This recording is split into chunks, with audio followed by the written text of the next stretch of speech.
Imagine करो एक लड़का जिसको एक टाइम पर सही एजुकेशन तक नहीं मिली और मुनाफे के कारण अपने पसंदीदा काम टेलरिंग को छोड़ना पड़ा। अब इमेजिन करो वही लड़का आगे चलकर दुनिया का सबसे ज्यादा बिकने वाला बिस्कुट ब्रांड बना देता है। ये कहानी है पार्ले जी के फाउंडर मोहनलाल दयाल चौहान की।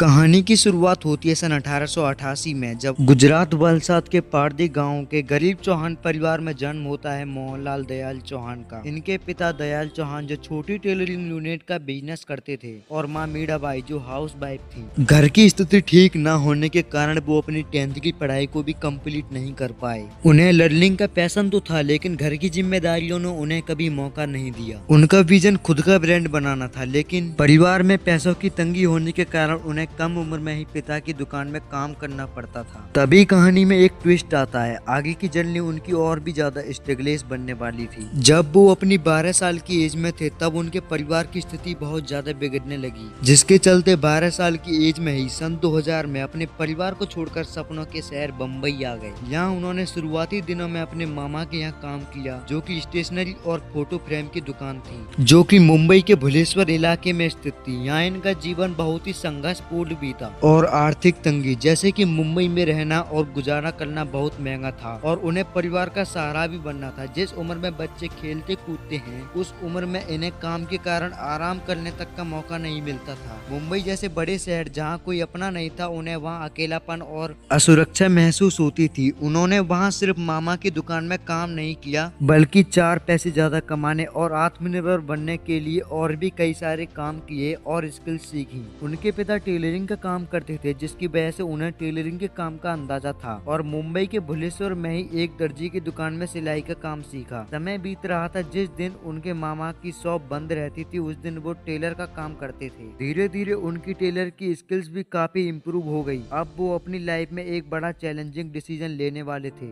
जो आगे चलकर उन्हें उनकी सक्सेस का एक बड़ा कारण भी बनने वाली थी। साल 1917 में 18 साल की उम्र में मुंबई के गोम देवी इलाके में उन्होंने खुद की एक टेलरिंग की दुकान खोली, लेकिन तभी एक प्रॉब्लम वहाँ खड़ी हुई।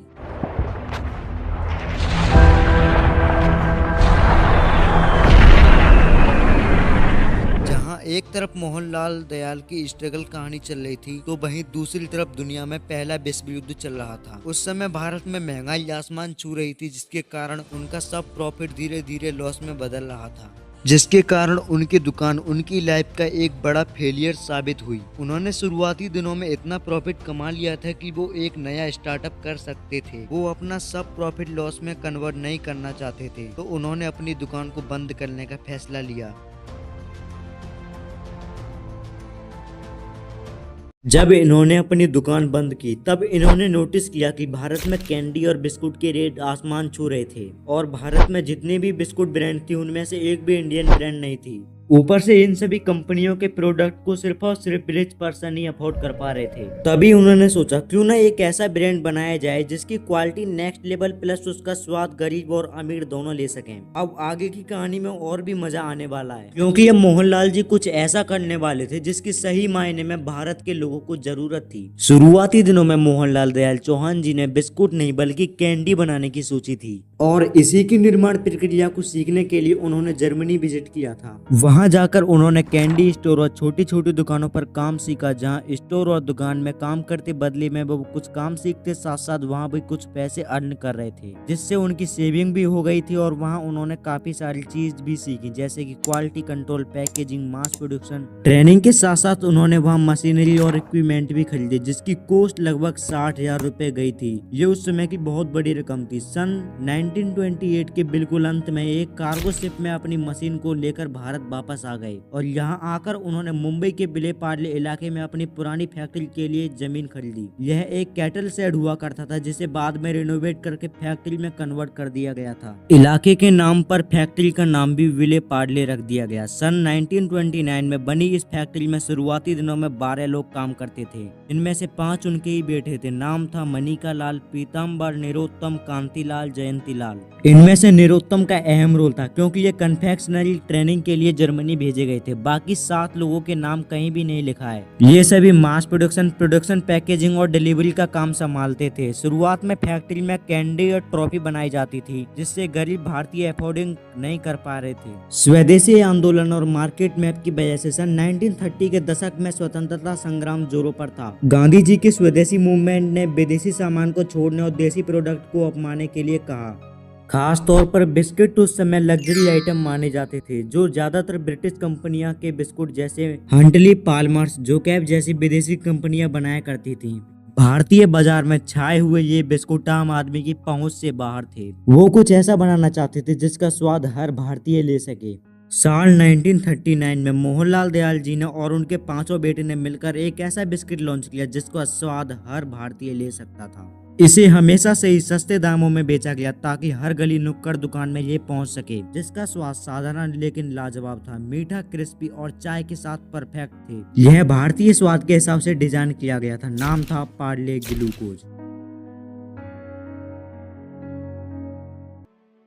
देखते ही देखते इसने जल्दी मार्केट पकड़ लिया, क्योंकि ये सस्ता, टेस्टी और हर दुकान पर उपलब्ध था। उन्होंने अपने बिजनेस को मुंबई तक ही सीमित नहीं रहने दिया। जब बिस्कुट की डिमांड बढ़ी तो वो अपनी दूसरी फैक्ट्री नासिक रोड में खोली, फिर बेंगलुरु और नोवावर में खोली। देखते ही देखते सन 1917 तक ये इंडिया में पूरी तरीके से फेमस हो गया। अर्ली सन 1949 में लोगों ने नोटिस किया था कि बिस्किट का नाम बदल देना चाहिए, क्योंकि ये नाम यूनिक नहीं था और ग्लूकोज नाम के मार्केट में काफी सारे प्रोडक्ट थे, जिससे बिस्किट की ब्रांड वैल्यू घट रही थी। सन 1915 में कंपनी वालों ने बिस्किट का नाम बदलकर पार्ले ग्लूकोज से पार्ले जी कर दिया। इसमें जी का मतलब होता था जीनियस, जो पहले से ज्यादा शाइनी और अट्रैक्टिव लग रहा था, और ये नाम मार्केट में भी सबसे अलग था। फिर सन 1960 में बिस्कुट पर एक लड़की की फोटो लगाई गई, जो मंगललाल दहिया ने बनाई थी। ये फोटो रियल नहीं है, लेकिन फिर भी इस फोटो ने पार्ले जी को एक अलग लेवल पर बूस्ट किया। विशेष रूप से फाइनेंशियल एक्सप्रेस 2023 में लिखा है, Parle adopted a new packaging design featuring a yellow base wax paper wrapper adorned with cute image of a little girl along with the company red colored and the name Parle जी।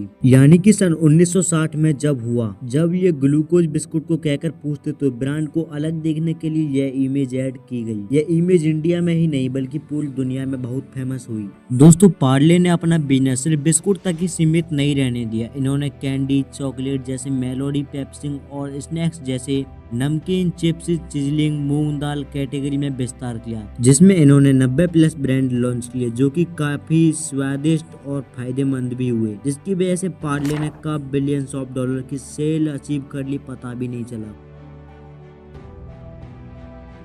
आज पार्ले जी पूरी दुनिया का सबसे ज्यादा बिकने वाला बिस्किट है, और ये ही नहीं, पार्ले जी भारत का सबसे लोकप्रिय बिस्किट भी है। ऐसा कोई भारतीय नहीं है जिसने अपने जीवन में इस बिस्कुट को खाया ना हो। आज तक इस ब्रांड ने 6 पैकेजिंग स्टाइल को चेंज किया है। सफलता की बात करें तो ये बेहद सफल बिस्किट है। ये भारत के बिस्किट सेगमेंट में 29% स्टॉक रखता है और ग्लूकोज कैटेगरी में 70% तक। कंपनी का टर्नओवर लगभग 17,000 करोड़ से भी ज्यादा का है और ये 77 देशों में बिकता है। वर्तमान में कंपनी के मालिक का नाम विजय चौहान है, जिनकी नेटवर्थ लगभग 5.5 बिलियन डॉलर है। मोहनलाल दयाल जी की कहानी में सिखाती है, जीनियस भाई जो औरों से अलग सोचे। यदि उस दिन मोहनलाल दयाल सिर्फ कैंडी के बेचने के चक्कर में रहते तो आज शायद पार्ले जी का नाम कोई चीज नहीं होती। आज भी भारत में कोई ब्रिटिश कंपनी का प्रोडक्ट टॉप पर होता। आपको ये कहानी कैसी लगी कमेंट सेक्शन में खुला है, वहाँ कमेंट करें। एंड वीडियो पसंद आई तो लाइक और सब्सक्राइब जरूर से करें। मिलते हैं किसी नेक्स्ट वीडियो में, तब तक के लिए जय हिंद और राम राम।